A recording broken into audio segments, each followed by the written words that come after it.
하나님의 사람이여라는 주제를 가지고 말씀을 시작을 했습니다. 믿음의 선한 싸움을 싸우라, 영생을 취하라.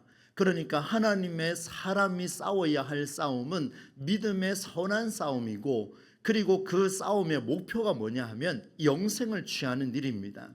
그런데 늘 말씀을 드립니다마는 영생을 취한다고 하여서 우리가 죽어서 가는 이 땅에서 생명이 끝나고 천국으로 가는 영생도 맞지만, 오늘 이 땅에서 하나님의 나라를 이루는 것 또한 영생을 취하는 일이라는 것을 우리는 너무나도 잘 알고 있습니다. 그래서 이 남은 4개월 동안 우리가 어떻게 영생을 취해 나갈 것인가를 또 말씀을 통해서 볼 텐데, 어제는 그런 말씀을 드렸습니다. 첫 번째 원리였죠. 우리가 믿고 있는 예수 그리스도, 바로 내가 그렇게 신뢰하고 있는 이 복음의 메시지가, 이것이 오늘 우리가 살아가는 그 길에서 내가 살고 싶어서 주변을 죽여간다면 그것은 복음이 아니라 다른 교훈이고, 또 그리고 그것은 족보 이야기다, 신화 이야기다, 이런 말씀을 드렸습니다. 그런데 반대로 우리가 가는 곳곳마다 내가 죽지만 한 알의 밀알처럼, 오늘 우리 간사님 기도해 주신 것처럼 한 알의 밀알이 되어 썩어 들어가는 그곳에서 나를 통하여 주변이 살아날 수만 있다면, 나를 통하여 주변의 생명이 오늘도 웃을 수만 있다면, 그곳이 바로 하나님의 영광이 드러나는 삶이라는 것을 우리에게 보여주셨습니다. 그래서 결론은 이렇게 내렸죠. 내 일상의 싸움에서 영생을 얻는 첫 번째 원리는 내 삶에 바로 하나님의 영광, 다른 사람을 살리기 위해 죽으러 들어가는 그 길을 걸으셨던 하나님의 영광이다, 이런 말씀을 드렸습니다. 이제 오늘 두 번째 원리를 좀 살펴볼 텐데요, 오늘 이 원리도 참 우리에게 중요하게 다가올 것입니다. 여러분, 우리가 살아가야 할 일상은요, 오늘 하루만 해도 그렇고 내일도 그렇고 이 남아있는 4개월도 마찬가지입니다. 2025년 하반기가 누구도 미리 알 수 없는 우연의 삶입니다. 정말 우연과 우연이 겹쳐서 일어나는 그런 일상이라 할 수 있겠죠. 그래서 영어 사전을 좀 보니까요, 우연이라는 단어를 막 여러 가지를 달아놨더라고요. 근데 뜻하지 않게 발생하는 액시던트라 그래서 사고, 이런 것들도 우연이죠. 그런데 누군가는 이 우연을 찬스로 받아서 기회로 사는 사람들도 있다, 뭐 이런 표현들도 들어있었습니다. 그렇습니다, 여러분. 늘 그렇지만 이 세계는 우연의 연속입니다. 그런데 이 우연의 일들을 잘 이해하여서 필연으로 바꿀 수 있는 능력자가 인정받는 그런 시대, 과거로부터 지금까지 모두가 그렇습니다. 여러분, 뛰어난 목회자가 되기 위해서는 어떻게 해야 되겠습니까? 뜻하지 않는 일들이 일어나는 그 일들을 미리 예측하고 그 일을 대비하는 것, 그런 게 지도자고, 어쩌면 정치 지도자고, 여러분의 사업자고, CEO고, 가정의 아버지고 어머니가 아니겠습니까? 당연히 그렇게 우리는 이야기를 하지요. 그래서일까요, 여러분? 사람은 우연을 필연으로 바꾸고자 자기 분야에서 몸부림칩니다. 굉장합니다. 엄청납니다. 이때 나와 상관이 되게 되면 그것은 필연이 되지만, 상관없으면 끝까지 우연으로 남게 되죠. 이 이야기를 왜 드리는지를 이제 본론으로 들어가 보겠습니다. 여러분, 바울은요, 당대 뛰어난 학자였습니다. 우리 정교인 수련에서도 제가 말씀을 드렸던 것처럼 당시 많은 사람들이 부러워할 자격을 갖춘 사람이었습니다. 저 목회하면서 그런 생각이 들었어요. 나도 바울처럼 이 정도 자격을 좀 갖추고 시작했으면 어땠을까, 그런 생각이 들었습니다. 어제도 저녁에 길을 걸으면서 그런 생각을 좀 했어요. 조금 더 열심히 할 걸, 조금 더 공부할 걸, 이제 와서 후회하고 있는 제 모습을 좀 보게 됐는데, 어떻든 여러분, 최고 학벌에서 학문을 배웠고 정통 유대인이고 아브람 자손이고 로마의 시민권을 가진 사람이었습니다. 누가 봐도 부러워할 만한 위대한 사람이었어요. 그런데 이 바울이요, 우연히 일어나는 이런 일들을 필연으로 바꾸는 일에 충분한 자격을 갖춘 인물이었습니다. 그렇죠. 다 갖추었으니까요. 과하다고 생각하더라도 주변은요, 바울을 말리지 않습니다. 저 정도는 저거는 하면 안 될 것 같은데 말리질 않아요. 왜요? 다 갖추었으니까. 전부 다 갖추었으니까 바울이 말하기만 하면, 이때 당시는 사울이겠죠. 사울이 말하기만 하면 저것은 우리에게 일어나는 우연을 필연으로 바꾸어 줄 수 있는 위대한 사람이야, 이런 인식이 강했다는 겁니다.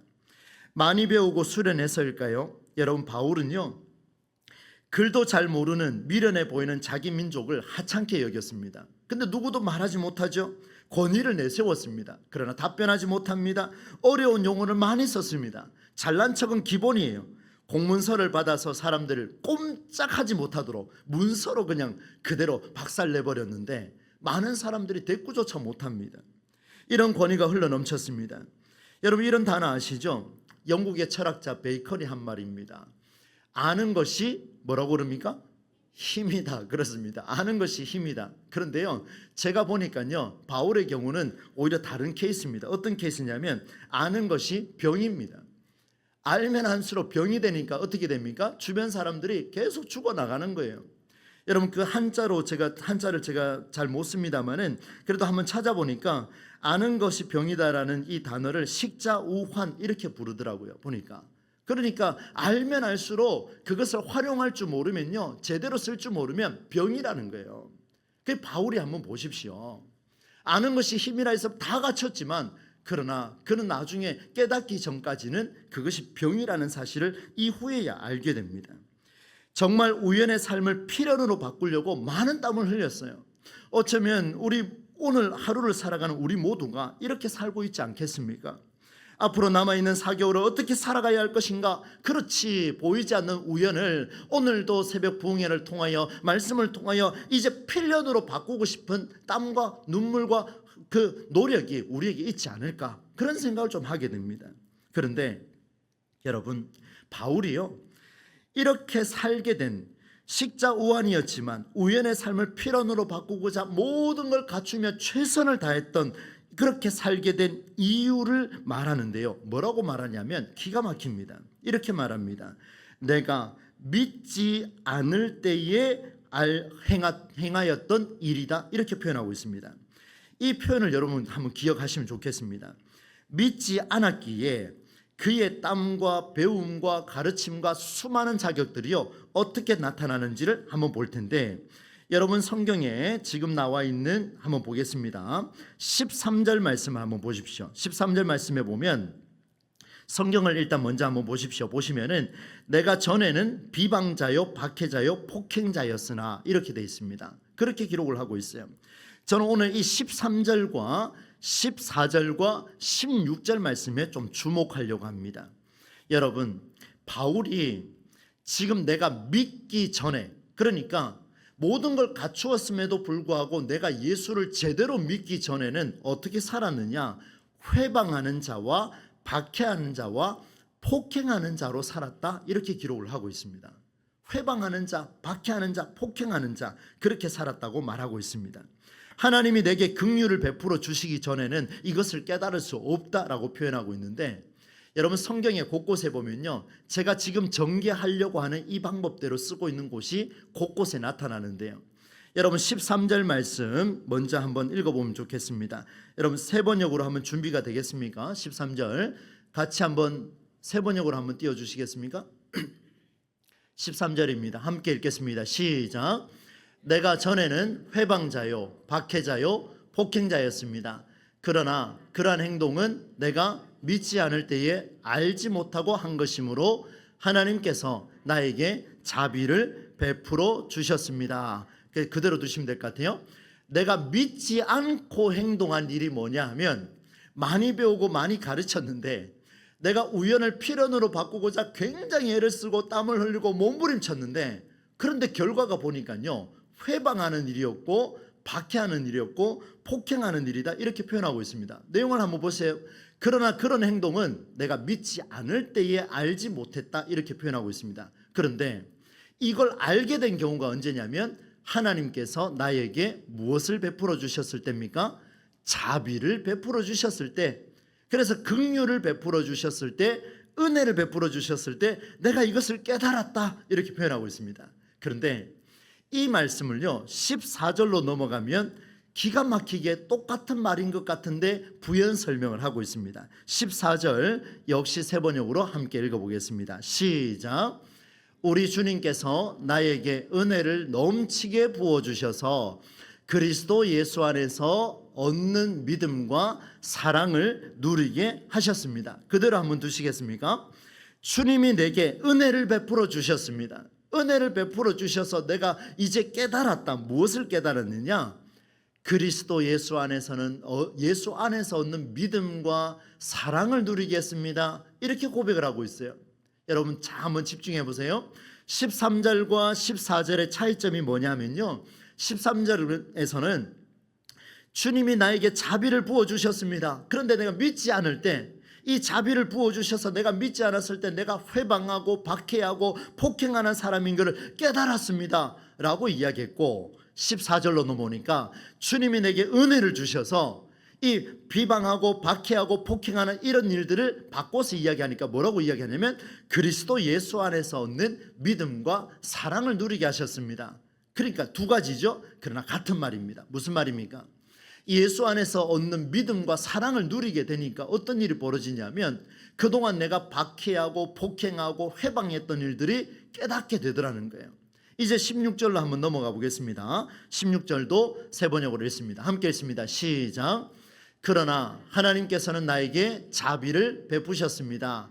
그 뜻은 그리스도 예수께서 끝없이 참아주심의 한 사례를 먼저 나에게서 드러내 보임으로써 앞으로 예수를 믿고 영생을 얻으려고 하는 사람들의 본보기로 삼으시려는 것입니다. 네, 그대로 두시겠습니까? 한번 보세요. 주님이 내게 은혜를 베풀어 주셔서 예수 그리스도 안에서 믿는 믿음과 그리고 사랑을 함께 누리는 게 깨닫게 됐는데, 이것을 이콜해서 내가 회방자였고 박해자였고 폭행자라는 사실을 깨닫게 됐습니다. 그런데 같은 말을 16절에서 뭐라고 이야기하냐면 하나님이 내게 자비를 베풀어 주셔서 깨닫게 됐는데 무엇을 깨달았느냐? 그 뜻은 그리스도 예수께서 그 다음에 뭐라고 되어 있습니까? 끝없이 참아주심의 한 사례를 누구에게 먼저 보이셨다고요? 나에게. 지금 같은 내용인데요, 근데 내용을 계속해서 부연 설명하는데 뭐라고 하고 있습니까? 주님이 내게 은혜를 베풀어 주셔서 깨닫게 됐는데 뭘 깨달았느냐?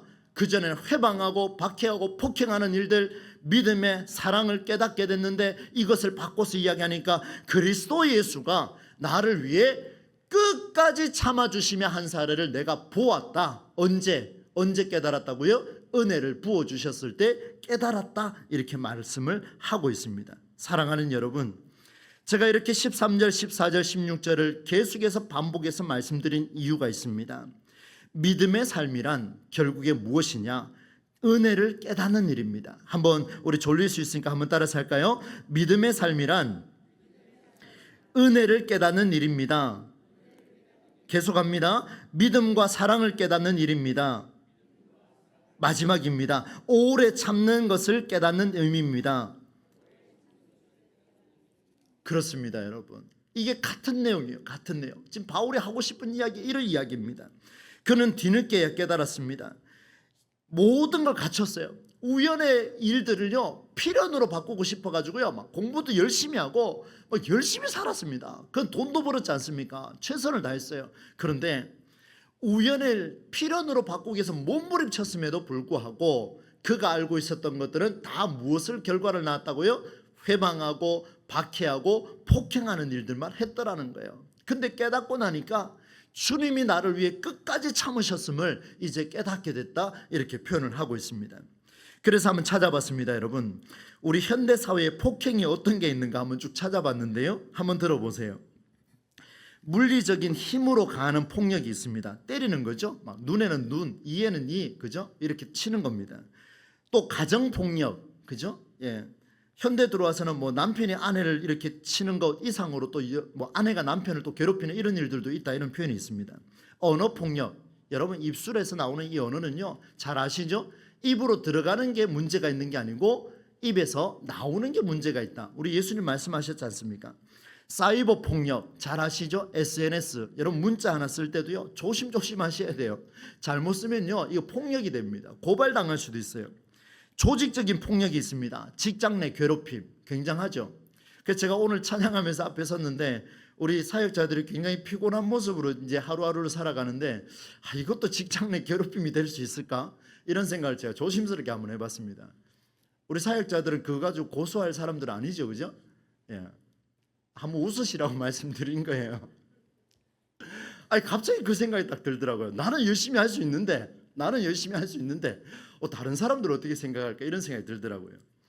직장 내 괴롭힘, 소외, 왕따 심각하지 않습니까? 무관심 그 뒤에도요 얼마나 많은지 모르겠어요. 여러분 이상하지 않습니까? 폭행과 폭력에 대한 정의를 내렸는데 너무 많이 나오는 거예요. 너무 많이 나오는 거예요. 조금만 나오는 게 아니고요. 이게 심각한 거 아니겠습니까? 이런 폭력적 행동에 공통점이 있습니다. 그게 뭐냐면요, 세 가지 모두 다 회방하고 박해하고 폭행하고 그리고 현대의 종류를 다 포함하니까 세 가지 모두 공통점이 뭐냐면요, 누군가에게 힘을 가한다는 겁니다. 어떤 방식이든 누군가에게 힘을 가한다라는 것에 이게 초점이 들어있다는 것을 제가 지난주 말씀 준비하면서요 막 뼈저리게 느꼈습니다. 그렇구나. 아는 게 힘이다. 그렇지. 아는 게 힘이니까 힘을 가하는 거예요. 바울은요 율법에 능통했지만 우연을 필연으로 바꾸는 엘리트였습니다. 대단하지요. 그러나 그는 많은 사람을 회방하고 박해하고 폭행하였습니다. 이런 자신이 주님의 은혜를 경험하고 나니까 얼마나 부끄러웠는지 이렇게 고백을 하고 있습니다. 15절 말씀을 한번 좀 띄워주실 수 있겠습니까? 15절 말씀.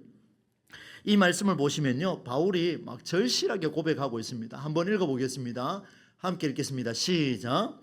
그리스도 예수께서 죄인을 구원하시려고 세상에 오셨다고 하는 이 말씀을 믿음직하고 모든 사람이 받아들일 만한 말씀입니다. 그 다음이 중요해요. 한번 읽어봅니다. 시작. 나는 죄인의 우두머리입니다. 나는 힘이 있는 자들의 우두머리입니다. 나는 힘을 가하는 자들의 우두머리입니다. 이 말씀을 보는데요 얼마나 가슴을 치는지요. 하나님 그렇습니다. 맞습니다. 아는 게 힘이다 그랬는데 잘못 이용하니까 아는 게 병이 돼버렸습니다. 이것이 맞는 줄 알았는데, 이것이 옳은 줄 알았는데, 나는 오늘 현대적인 여러 가지 폭력의 정의를 내리면서 나는 하지 않는다라고 이야기했는데, 지난주에 말씀을 제가 원고를 작성하면 그런 생각이 들었습니다. 그렇지가 않네요. 하나님 맞습니다. 주님 앞에 서니까 내가 바로 죄인 중에 괴수입니다. 내가 바로 죄인 중에 우두머리입니다. 라는 이런 고백을 하게 되었습니다. 그동안 바울이요 얼마나 어리석게 살았는지를 보여줍니다. 그 은혜가 바울에게 강력하게 임하는 순간 그는 자신의 삶을 돌아보게 되었습니다. 바로 이 말씀이었어요. 15절 16절 말씀이죠. 그런데 여러분, 이렇게 바울은요 디모데에게 앞으로 살아가야 할 싸움의 일상을 극복하라고 힘을 알려주는데, 그러면 어떻게 되느냐? 16절 말씀에 보니까 그러나 하나님께서는 나에게 자비를 베푸셨다고 하는, 하나님이 은혜를 베풀어 주셨기 때문에 내가 회방자가 되지 아니하고 박해 폭행하지 아니하고 믿음과 사랑의 삶을 살고 오래 참을 수 있다라고 말했던 이 이야기가 어떤 삶인가를 제가 마태복음 18장 말씀을 인용하면서 여러분에게 잠시 말씀을 드립니다. 여러분 마태복음 18장에 보면 이런 내용이 있어요. 1만 달란트 빚을 진 자가요 너의 몸과 가족을 팔아서도 빚을 갚으라, 이렇게 주인이 명령했습니다. 임금이 말했어요. 불렀습니다. 너 나에게 1만 달란트 빚지지 않았느냐? 당장 갚아라. 네 아내를 팔아서라도 갚아라. 그때요 이 사람이요 무릎 꿇고 빕니다. 손이 발이 되도록 눈물을 쏟아내며 통곡을 하며 애청을 합니다. 살려주십시오. 제가 어찌 제 아내를 버릴 수 있습니까? 제가 어찌 제 자식을 팔 수가 있습니까? 살려주십시오. 그 간청하는 목소리를 듣고요 임금이 이렇게 말합니다. 그를 불쌍히 여기며 괜찮다. 내가 너의 빚을 다 탕감하였노라. 이제 가거라. 끝나버렸어요 그 많은 빚을.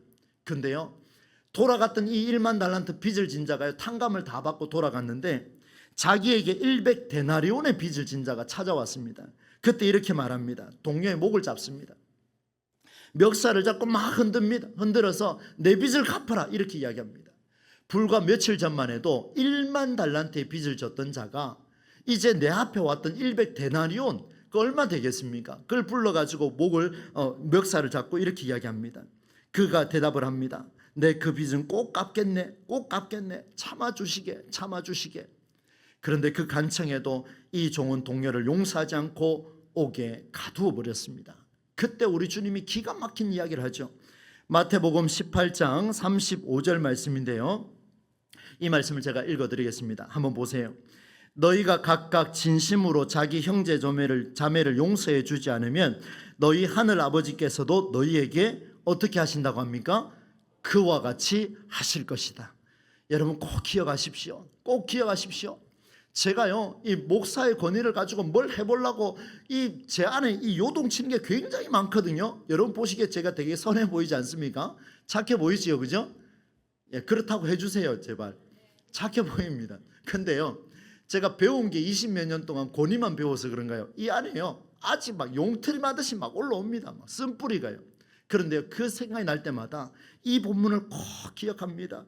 사랑하는 아들아, 네가 진심으로 너의 형제 자매를 용서하지 않으면, 너의 성도를 용서하지 않으면, 너의 아내와 너의 자녀를 용서하지 않으면 너의 하늘 아버지께서도 너에게 그와 같이 할 것이다. 네가 멱살을 잡았냐? 나도 너의 멱살 잡을 것이다. 네가 큰 소리 쳤냐? 나도 그에게 큰 소리 칠 것이다. 그대로 이야기하는 소리가요, 메아리처럼 계속해서 들려왔습니다.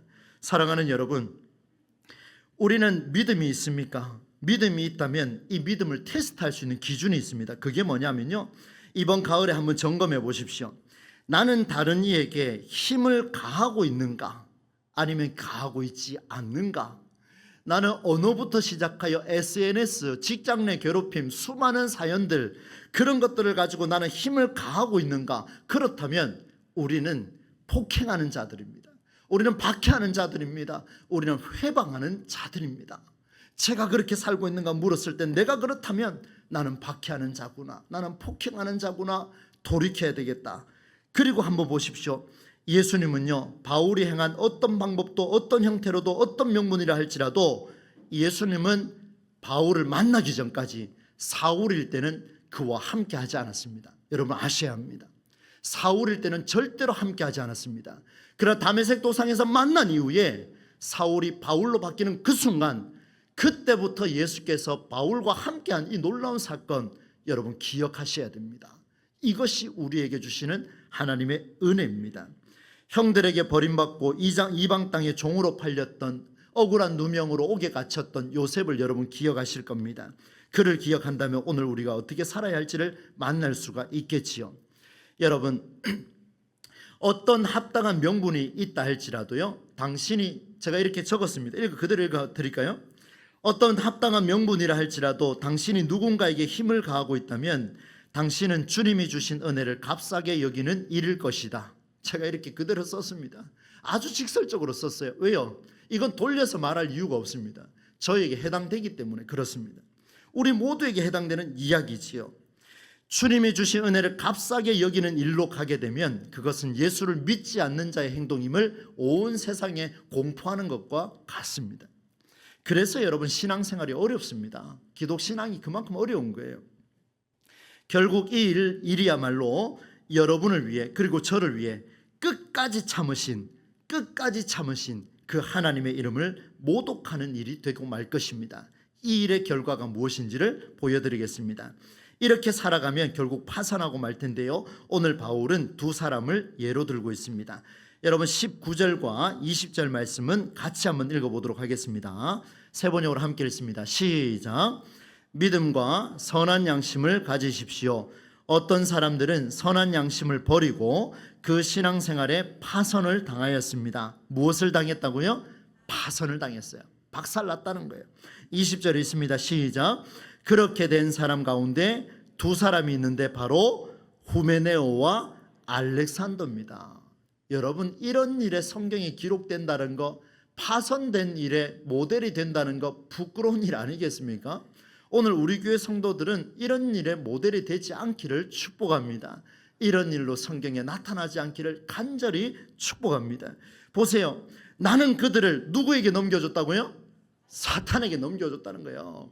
보세요. 하나님 말씀하신 말씀 그대로입니다. 예수님 말씀하신 그대로입니다. 나도 너와 같이 똑같게 하겠다. 너가 궁지에 몰았냐? 너도 궁지에 몰리봐라. 나도 너에게 사탄을 내어주겠다. 뭐 이런 표현을 지금 쓰고 있는 거 아닙니까? 무서운 이야기죠. 말씀을 정리를 한번 해보겠습니다. 사랑하는 여러분, 믿음이 없는 사람은요, 파선을 당한 것과 같습니다.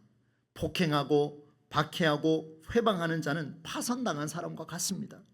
순조로운 항해 기대할 수 없습니다. 만일 제가 이런 이 일을 가지고 목회를 하고 있다고 생각해 보십시오. 우리 교회가 어디로 가겠습니까? 산으로 가겠습니까? 바다로 가겠습니까? 어디로 가겠습니까? 알 수가 없지요. 그 길 끝이 사탄의 길이 아니기를 저는 바랄 뿐입니다. 그 길 끝이 주님이 베풀어 주신 은혜의 길이 되기를 저는 기도할 뿐입니다. 뜻하지 않는 우연한 일에 내가 개입하여, 잘 들어보세요, 내가 개입해서 필연으로 만들려고 했던 바울은요, 회방과 박해와 폭행을 일삼았습니다. 그죠? 이런 그의 모습은 하나님을 모독했던, 믿음의 항해에서 파선했던 후메네오와 알렉산더와 같다라는 것을 파선의 모델로 오늘 본문은 보여줬습니다. 그러나 성경은 증언하고 있습니다. 무엇을요? 우연의 일을 필연으로 바꾸는 길을 제공하고 있습니다. 우리도 그래 살아야 되거든요. 하나님은 제공합니다. 그 길이 뭔지를 보여드립니다. 그것은 저와 여러분을 위해 끝까지 참으신 예수 그리스도의 발자취를 따르는 길이라 16절 말씀에 아주 명확하게 기록하고 있습니다.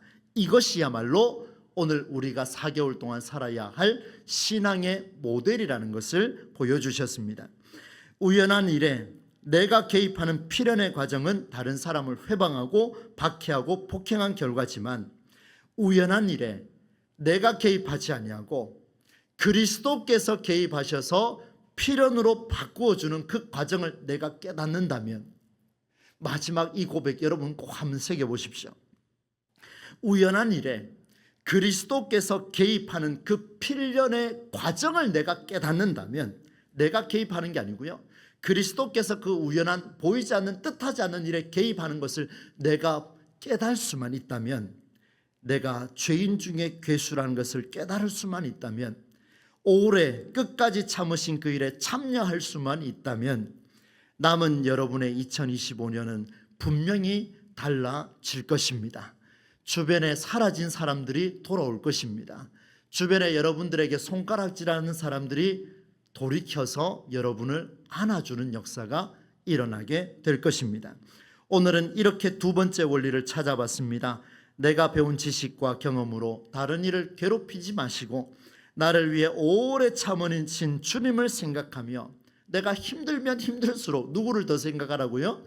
주님을 더 생각하시면 1만 달란트 빚진 자가 100데나리온 빚진 자를 옥에 가둔 자로 사는 게 아니라 먼저 내가 탕감받은 사실을 우리는 깨닫게 될 것입니다. 오늘 하루, 그리고 남아있는 25년도가 여러분의 삶에 많은 사람들이 회복되고 돌아오는 역사가 일어날 수 있기를 예수님의 이름으로 간절히 축원합니다.